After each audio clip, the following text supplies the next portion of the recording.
Assalamualaikum warahmatullahi wabarakatuh. Selamat malam, salam sejahtera untuk kita semua. Alhamdulillah malam ini meskipun lumayan agak malam, agak larut dan sudah sekian purnama tidak membuat video pembahasan terutama mengenai metode numerik. Alhamdulillah malam ini masih diberikan kesempatan, kesehatan, dan insya Allah keberkahan dari Allah Subhanahu Wa Taala untuk melanjutkan pembelajaran. Dan semoga sholawat dan salam senantiasa tercurah pada junjungan kita Nabi Muhammad SAW yang tentunya kita harapkan syafaatnya di hari akhir kelak. Amin ya rabbal alamin.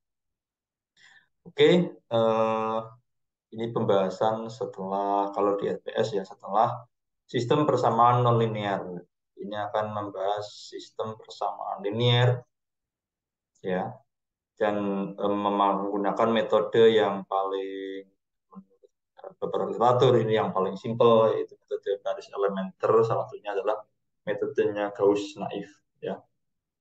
Jadi nanti kita akan berbicara dulu apa itu persamaan linear, kemudian eh, melihat penjelasan secara manualnya, kemudian seperti biasa kita nanti insya Allah praktek menggunakan itu. Oke, kita mulai persamaan linear ya. Jadi bisa dilihat di sini ya. Kalau lihat langsung ke sini agak pusing ya. Mungkin kita langsung aja ke sini. Kita langsung ke soal soal cerita. Karena eh, seperti di awal pembahasan mengenai metode numerik itu bahwa eh, formulasi matematis itu didahului dengan permasalahan fisik atau permasalahan sehari-hari. Di sini apa ya? Contohnya seorang pembuat boneka ingin membuat dua macam boneka, yaitu boneka A dan boneka B. Kedua boneka tersebut dibuat dengan menggunakan dua macam bahan, yaitu potongan kain dan kancing. Boneka A membutuhkan 10 potongan kain dan 6 kancing, sedangkan boneka B membutuhkan 8 potongan kain dan 8 kancing. Permasalahannya adalah beberapa buah boneka A dan boneka B yang dapat dibuat dari 82 potongan kain dan 62 kancing. Di sini itu di paragraf pertama ini adalah menggambarkan eh, cerita ya atau permasalahan cerita yang informasinya hanya seperti ini gitu ya. Atau yang kata lain seperti ini. Misal kita itu pengen beli beras 3 kilo dan gula 2 kilo. Berapa uang yang harus kita siapkan untuk membeli itu? Kita nggak tahu infonya sekilonya itu harganya berapa untuk beras dan untuk gula itu sekilonya berapa. Nah, kita mungkin dengar tetangga kita, tetangga sebelah, kok tetangga sebelah beli beras 2 kilo ditambah gula 3 kilo, ya itu 50.000 misalkan seperti itu. Ya. Nah, yang sebelahnya tetangga sebelahnya lagi, yang sebelah kanan atau sebelah kiri, sebelah kanan itu kok beli beras 1 kilo dengan gula 2 kilo itu 40.000. Nah, info yang kita terima seperti itu. Nah, itu kan mungkin kita kan bisa saja tanya ya sama tetangganya ya, kira-kira berapa sih Bu atau Pak harga 1 kilo berasnya dan 1 kilo gulanya. Itu kalau sempat ya silahkan, atau mungkin kalau malu-malu kan kadang eh, gimana ya, ada gengsinya dikit lah tanya. Tapi kita bisa menurunkan itu menjadi sebuah formulasi matematis dari permasalahan tadi. Nah, dari sini kita bisa memformulasikan matematis seperti ini. Nah, ya, ya. Permasalahan ini dapat dibetulkan dengan menyatakan X jumlah boneka A, Y jumlah boneka B. Ya. Dibuat semacam permisalan gitu ya, atau fungsi ya. Nah, untuk setiap bahan dapat dinyatakan bahwa potongan kain 10 untuk boneka A tambah 8 untuk boneka B sama dengan 82. Sedangkan kancing 6 untuk boneka A ditambah B untuk ditambah 8 untuk boneka B sama dengan. Nah, kemudian dituliskan seperti ini. Ya. Akhirnya muncul sebuah persamaan linear 10x ditambah 8y sama dengan 82, 6x dan 8y sama dengan 60. Ya. Penyelesaian dari permasalahan di atas adalah penentuan nilai x dan y yang memenuhi kedua persamaan di atas. Ya. Kalau kita implementasikan ke permasalahan beras dan gula tadi dengan hal yang sama, kita buat fungsi seperti ini, itu kita bisa tahu nanti endingnya bisa tahu harga 1 kilo gula berasnya berapa, 1 kilo gulanya berapa. Kita nanti bisa memprediksi kita harus bawa uang berapa untuk beli beras 3 kilo dan gula 2 kilo. Karena kita sudah tahu 1 kilonya harganya berapa. Oke ya. Nah, di sini sama ya. Jadi ini persamaan ini mungkin sudah nggak asing ya bagi teman-teman mungkin yang saya di zaman saya di ini persamaan ini itu dulu waktu SMP kalau nggak salah atau SLTP ya sekolah menengah pertama sebelum SMA kayaknya ini sudah ada mata pelajaran matematika yang mirip-mirip seperti ini ya. Jadi kita bisa melihat di sini wah ini dulu pernah belajar seperti ini. Kayaknya ini bisa diselesaikan dengan salah satunya dengan cara eliminasi. Eliminasi. Ini berarti ada dua variabel di sini ya. Variabel di sini variabel kain dan variabel kancing. Kalau di cerita tadi variabel beras dan variabel gula. Nah itu sebenarnya persamaan linear sebenarnya hanya masih sederhana termasuk. Ya.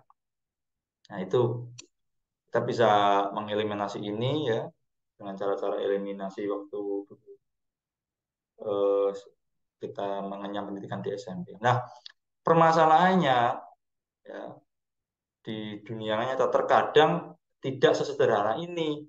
Ini kan baru dua variabel ya. Nah, bagaimana dengan 3 variabel, 4 variabel, 5 variabel dan seterusnya? Tentunya semakin kompleks dalam mencari akar persamaan linearnya. Tapi tetap mau nggak mau kita harus nyari bagaimana. Nah, muncullah beberapa metode yang ilmuwan atau matematikawan itu membuat semacam formulasi atau rumus atau langkah-langkah untuk menyelesaikan sebuah formulasi matematis khususnya yang berhubungan dengan persamaan linear. Nah, kita mulai dari sini ya. Nah, ini ada variabelnya bisa sampai mungkin 10 ya. Nah, ini kan banyak sekali ini sampai ke N kalau di sini. Jadi definisinya itu suatu sistem yang merupakan gabungan dari beberapa persamaan linear dengan variabel X1, X2 sampai Xn. Nanti gambarkan seperti ini. Ya. Sistem persamaan linear di atas mempunyai M persamaan dan N variabel. Jadi M persamaan itu apa namanya M-nya itu anggapnya konstanta ya. N-nya itu variabelnya. Yang berubah ini kan nilai variabelnya ini. Yang dicari nilai variabelnya itu berapa supaya linear. Sistem persamaan linear mempunyai minimal sebuah solusi disebut konsisten. Jika tidak mempunyai solusi disebut tidak konsisten. Bagaimana penyelesaiannya? Ya paling mudah kalau menurut beberapa referensi atau literatur ini diturunkan ke matriks ya. Jadi kita juga sudah pernah belajar matriks ya waktu di SMP maupun SMA ya. Salah satu matriks itu fungsinya atau gunanya untuk mempermudah mencari sebuah persamaan linear karakternya. Ya. Jadi dibuat semacam metrik ya. Di sini ini berarti yang A ini menggambarkan persamaannya, X tadi adalah variabelnya, B ini adalah kalau di TI ini memang output ya. Ini variabel dependent atau variabel terikat di sini ya. Di sini variabel independen di sini. Ya, variabel bebas. Dan ini bisa berubah-ubah. Kenapa ini terikat? Karena nilai di sini tuh tergantung dari nilai variabel ini independennya. Pergantungan, dependen itu kan ketergantungan, berarti tergantung dengan sini. Oke ya. Ini nanti disesuaikan dengan jumlah variabelnya. Kalau misalkan 3 ya 3 kali 3 berarti kan 9. 4 berarti 4 kali 4 16. Biasanya seperti itu ya. Ya seperti itu. Nah ini seperti ini. Misalkan SPL dengan M bersama dan variabel ya tadi ya. Kan bisa dilihat sendiri. Kemudian dibuat SPL-nya ditulis dengan seperti ini. Nah, ini seperti ini. Ini kebalik kayaknya ya. Harusnya yang ini di sini ya. Ini di sini.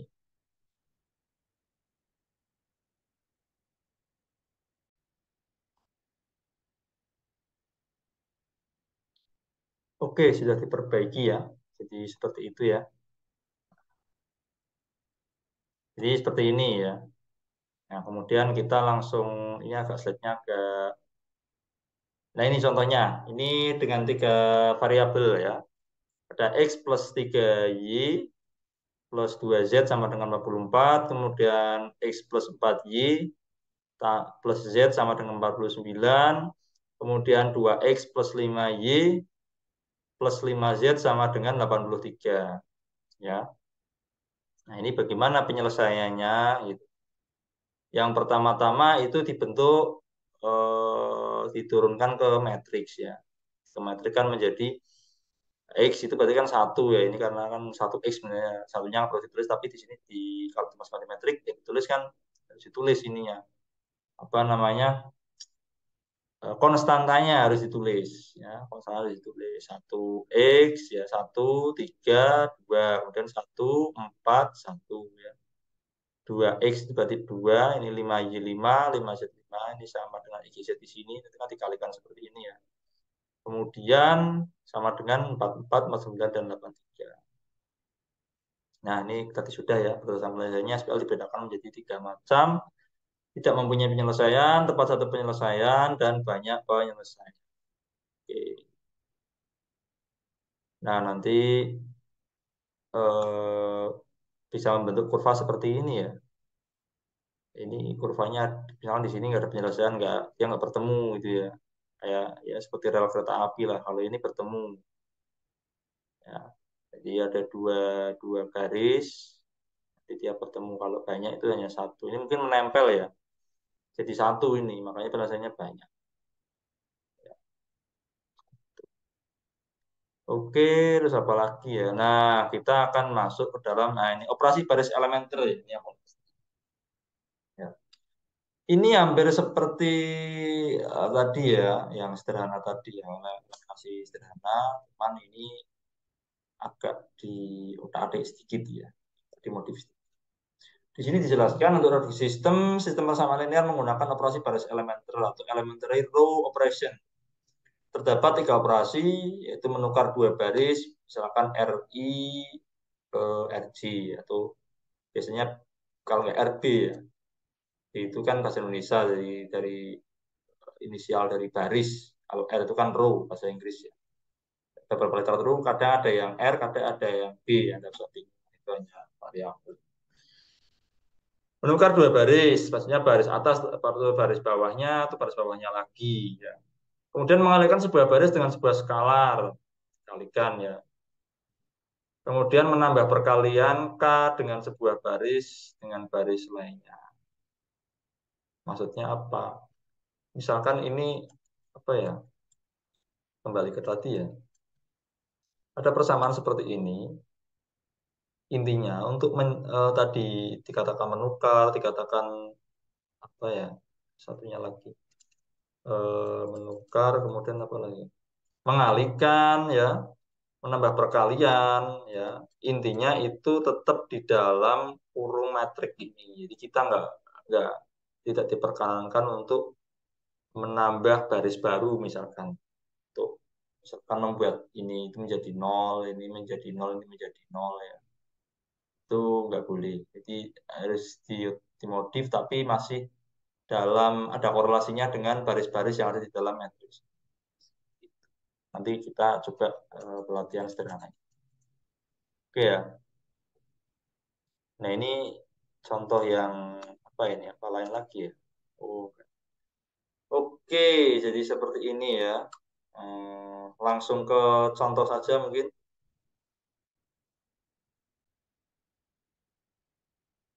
Ya langsung ke sini ya. Jadi ini kita pakai eliminasi Gauss ya, atau banyak orang menyebut Gauss naif. Ya mungkin karena paling sederhana, nanti karena Saya juga mengucapkan terima kasih kepada Adi Admika selalu penyusun buku ini. Semoga ilmunya senantiasa bermanfaat. Oke, jadi bagaimana konsepnya? Ini sudah ya. Jadi metrik seperti ini itu dirubah supaya bagaimana? Ya, dirubah menjadi seperti ini. Nah, ini namanya metrik segitiga atas.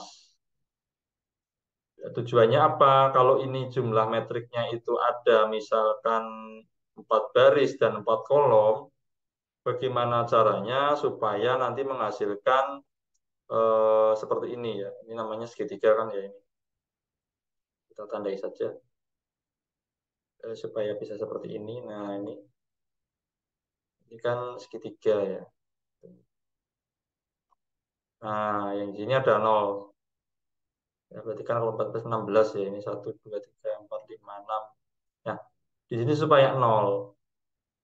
Nolnya itu bentuknya juga segitiga sama. Ini nolnya juga bentuknya segitiga. Yang untuk nol.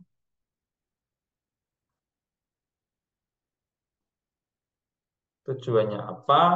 Tujuannya supaya nanti yang di sini itu kan tinggal memiliki satu buah eh, persamaan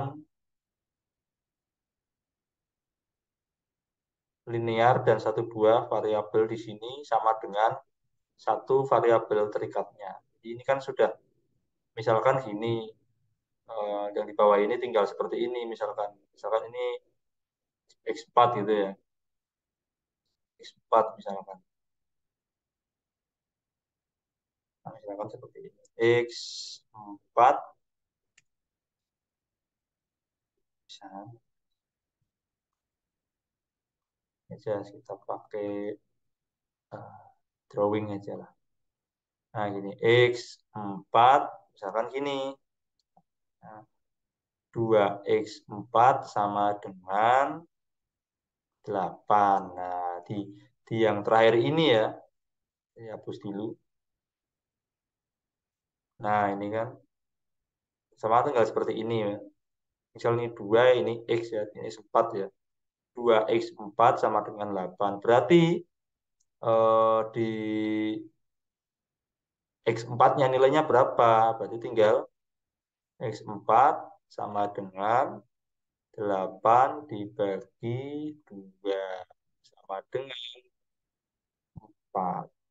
Nah, angka 4 ini milik X4. Kalau X4 sudah ketemu, kita nyari yang variabel X3.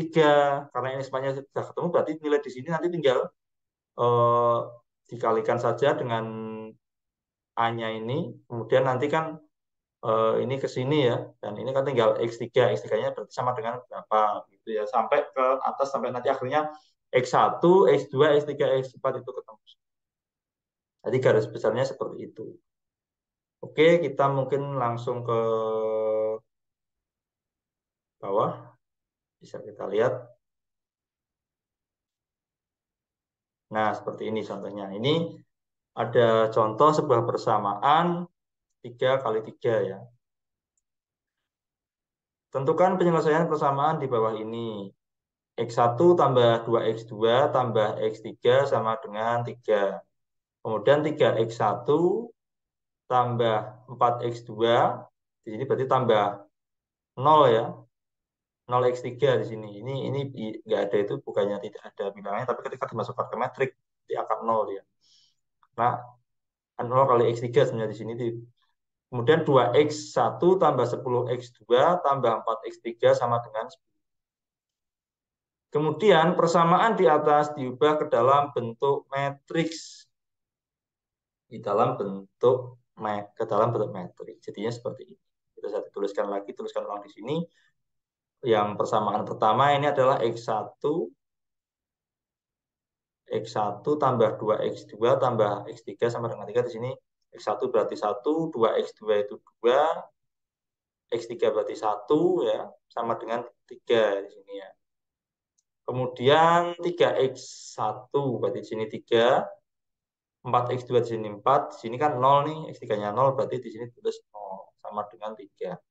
Kemudian yang baris berikutnya Garis ketiga berarti ya 2x1 tambah 10x2 tambah 4x3 sama dengan 10. Ini berarti di sini 2x1 itu 2, 10x2 itu 10, 4x3 itu 4, sama dengan 10.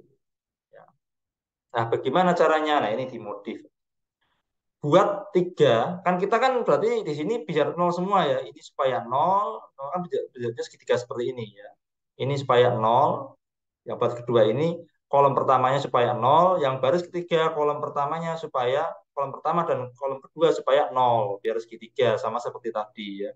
Jadi ini biar seperti ini, biar segitiga tadi. Nah, ini biar 0 semua, ini di sini ini biar 0 semua bagaimana caranya? Nah, oke ya, seperti itu. Ini untuk segitiga atas sama segitiga bawah. Kemudian caranya bagaimana? Ya secara manual seperti ini ya, pelan-pelan. Buat nilai 3 pada baris 2 menjadi 0. Buat nilai 3 pada baris 2 menjadi nilai 0. Ini berarti harus 0. Gimana caranya? Nah, caranya dengan operasi baris 2 dikurangi 3 kali baris 1. Nah, maksudnya apa? Berarti ini harus dikali 3. Ini. Ya, maksudnya baris 2 ini nilai-nilainya itu dikurangi 3 kalinya baris 1. Atau di sini dikatakan baris 2 dikurangi 3B1. Dan hanya berlaku untuk semua elemen baris 2 sehingga persamaannya menjadi seperti ini. Ya kan? Ini baris satunya itu dikalikan 3 dulu, kemudian hasilnya digunakan untuk mengurangi baris 2. Nah, karena kita sudah bisa kelihatan, kita lihat yang depan saja lah. Ya. 3 dikurangi 3 kali baris 1. 3 kali 1 berarti. Jadi kan 3 dikurangi 3B1. Berarti 3 ini dikurangi 3 ini. 3 kali ini. 3 kali 1 kan 3. Berarti 3 kurang 3 itu jelas 0. Biar sama. 4 dikurangi 2 kali 3. Ya. Berarti kan kurangi 6. 4 kurangi 6 sama dengan min 2. Di sini juga sama. Ini berarti kan 0 ya. 0 dikurangi 3, berarti min 3. Terus di sini min 3 dikurangi, maaf ya, 3 dikurangi minus 9, berarti kan ini min 3 dikali 3, berarti kan minus 9, berarti 3 kurangi 9, itu, 3 dikurangi minus 9 sama dengan, 3 dikurangi 9 sama dengan minus 6. Ya. Oke, jadi baris kedua sudah 0 di sini. Langkah berikutnya adalah buat nilai, berarti baris 2 beres ini ya. Langkah berikutnya adalah buat nilai 2 pada baris 3 menjadi nilai 0. Sekarang di sini. Yang baris 3-nya kita jadikan 0 di sini. Dengan operasi ya sama seperti tadi ya. B3 dikurangi 2B1. Berarti eh, hasil perkalian ini ya dikali 2 ya. Baris pertama ini semuanya dikalikan 2. Kemudian hasil perkaliannya digunakan untuk mengurangi nilai-nilai pada baris 3. Kita bisa lihat di sini ya. B3 sama kurangi 2B1. Berlaku untuk semua baris 3 sehingga persamaan 2 itu menjadi seperti ini. Nah, kita bisa lihat di sini ya. 2 dikurangi 2 kan, min 2 itu kan kali 1 berarti kan min 2, berarti 2 kurangi 2 ya. 2 kurangi 2 ya. 2 dikurangi 1 kali 2 kan berarti 0. Nah, kemudian yang 10 ini berarti 10 dikurangi 2 kali 2, berarti 10 kurangi 4, berarti 6. Yang ini juga sama. 2 dikurangi 2 kali 1. 2 kali, maaf ya, 4 ya. 4, ya di sini dulu ya. 4 dikurangi 2 kali 1. Berarti 4 kurangi 2, berarti 2. Sama di sini juga 10 dikurangi 2 kali 3. 6 ya berarti ya. 10 kurangi 6 sama dengan 4. Oke, berarti di sini sudah 0 semua. Baris kedua, kolom pertamanya 0, baris ketiga, kolom pertamanya juga 0. Nah, sekarang untuk memenuhi syarat segitiga, bawah di sini ya, segitiga ini, bawah berarti ya. Itu berarti 6 ini harus 0. Gimana caranya? Kita lanjutkan lagi. Buat nilai 6 pada baris 3 menjadi 0. dengan operasi. Nah, supaya bagi nol bagaimana? Nah, di sini digunakan B3 itu ya, berarti ditambah 3B2 maksudnya di sini ya di metrik di langkah 2 ini baris 2-nya itu dikalikan 3, baris 2-nya dikalikan 3 dan dijumlahkan, hasilnya itu dijumlahkan dengan nilai-nilai pada baris ke-3. Ya, jadi baris 2-nya ini dikalikan 3 dulu dan hasilnya digunakan untuk dijumlahkan dengan baris ke-3. Yang pertama jelas 0 ya. Kemudian kita ke langsung 6 ya.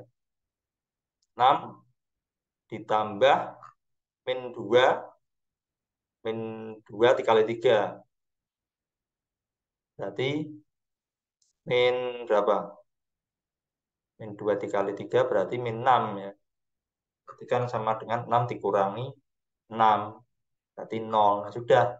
Yang 2 ini juga 2 eh, ditambah min 3 kali 3. Berarti kan 2 ditambah min 9. Berarti min 7. Kemudian yang ini 4 ya. 4 ditambah min 6 kali 3. Berarti 4 ditambah minus 18. Sama dengan min 14. Oke. Nah, akhirnya terbentuk seperti ini. Nih, persamaan akhirnya seperti ini. Nah, persamaan 4 ini sudah terbentuk metrik segitiga bawah sehingga dapat dilakukan back solving. Back solving itu maksudnya menghitungnya dari X3-nya dulu yang kita cari nilainya X3-nya dulu. Dan di sini kan X3 sudah tertulis di sini jelas ya. Min 7X3 sama dengan 14. Berarti tinggal X3 sama dengan min 14 dibagi min 7. Berarti jadi plus ya, plus 2 di sini. Katanya 2. Karena S3 sudah ketemu, kita naik atas. Nah, terus persamaannya kan ini.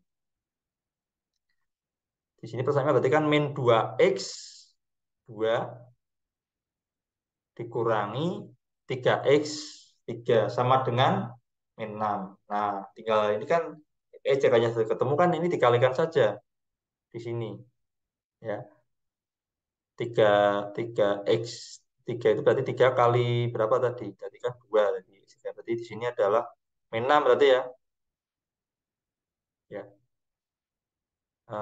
Min 6 berarti ya ini ya. Min sebentar. Min 2X 2 sama dengan ya bener ya min 6 dikurangi ditambah 3X ya. Ini pindah ke sini ya, pindah 3X-nya pindah ke kanan jadi positif ya. Ya jadi min 6 tambah 6 sama dengan berarti 0. X2-nya berarti 0 ya. Yang untuk X1-nya bagaimana? Untuk X1-nya berarti tinggal dimasukkan aja karena X2-nya sudah ketemu, X3-nya sudah ketemu, berarti tinggal X1 sama dengan 3 kurangi 2X2 kurangi X3. Berarti 3 kurangi 2 kali 0 kurangi 2 sama dengan 1. X1-nya sama dengan, jadi seperti itu. Jadi penyelesaian persamaan di atas adalah X1 sama dengan 1, X2 sama dengan 0, X3 sama dengan 2. Sudah dengan cara metode Gauss naif ya, atau eliminasi Gauss paling sederhana ya. Oke. Nah, selanjutnya kita coba praktek menggunakan Python. Python ini lumayan simpel, kita bisa lihat. Oke ya, kita pakai Jupyter ya. Nah, kita bisa lihat di sini, kita mengimpor NumPy ya. NumPy itu salah satu package Jupyter untuk menghandle array, karena R kan hubungannya dengan metrik ya. Jadi seperti itu. Kemudian ini untuk menampilkan image ya. Ini sebenarnya soal yang tadi saya kupas satu folder dengan file ini ya, file source code-nya Python ini jadi satu, kemudian saya tampilkan ya, supaya nanti kita bisa melihat eh, persamaannya supaya nggak lupa ya. Apa itu yang Oke, kita running seperti biasa ya.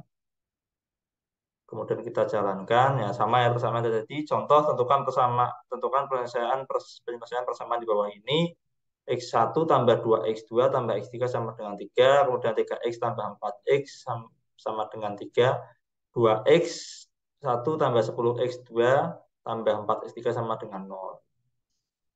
Langkah pertama adalah definisikan values variable of function. Nah, ini saya sudah definisikan ya. Jadi seperti ini kalau mau ditulis ulang ya. Kita ya metrik tadi itu sama dengan yang pertama berarti kita buat 1,2 ini ya, koma 1 berikutnya metrik berikutnya itu 3,4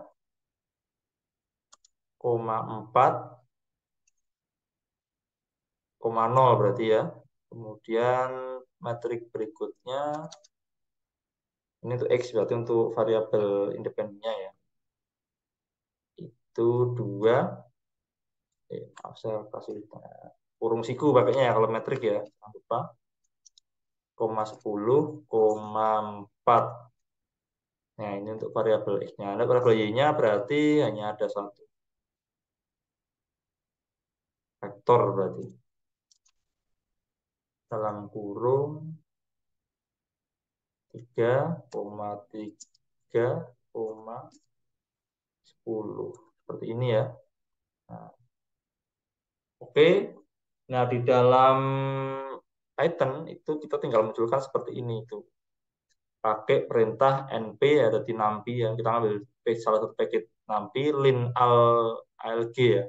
Algebra maksudnya linear algebra atau persamaan sama linear dan kemudian solve ya. Kita minta solusinya x, y. Kita lihat. Terus hasilnya sama ya. X1 itu sama dengan 1, X2-nya adalah 0, X3-nya itu 2 langsung.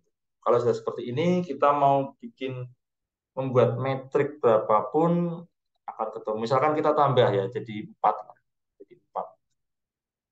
Jadi 4. 4 variabel berarti ya. X1, X2, X4. Coba tinggal tambah saja. Misalkan 5, ya ini saya ngarang saja ya. Sama saja seperti 6, ini 12. Jadi bawahnya juga harus 4 ini.